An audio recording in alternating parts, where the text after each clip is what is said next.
یہ ایک سوال جرمنی سے موصول ہوا ہے.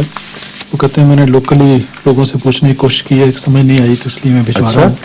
کیا ہے؟ چھوٹا سا سوال ہے جی. وہ کہتے ہیں کہ قرآن مجید میں حضرت نوح علیہ السلام کے ذکر میں یہ دعا آتی ہے فدعا ربہ انی مغلوب فانتصر, اور دوسری طرف کہتے ہیں کہ مسیح موعود علیہ السلام کی الہامی دعائیں جو تذکرے میں ملتی ہیں ان میں سے ایک دعا یہ ہے کہ رب انی مغلوب فانتصر. ٹھیک. ان کا سوال یہ ہے کہ انی اور انی کے فرق سے کیا اس کے اور انی اور انی کے فرق سے کیا معنی میں کچھ فرق پڑتا ہے یا نہیں؟ ابھی مطلب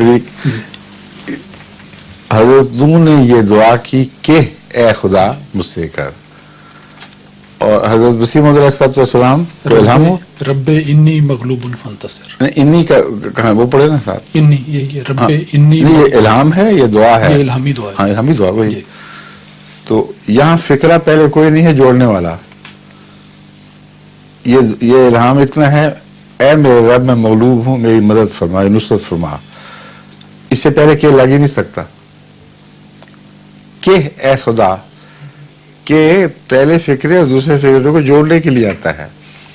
وہاں چونکہ اللہ تعالیٰ نے یہ بیان دیا کہ حضرت نوح نے, اب میں کہ لگا رہا ہوں اس لیے کہ میرے ایک فکرے کا حصہ دوسرے سے جوڑنا ضروری ہے.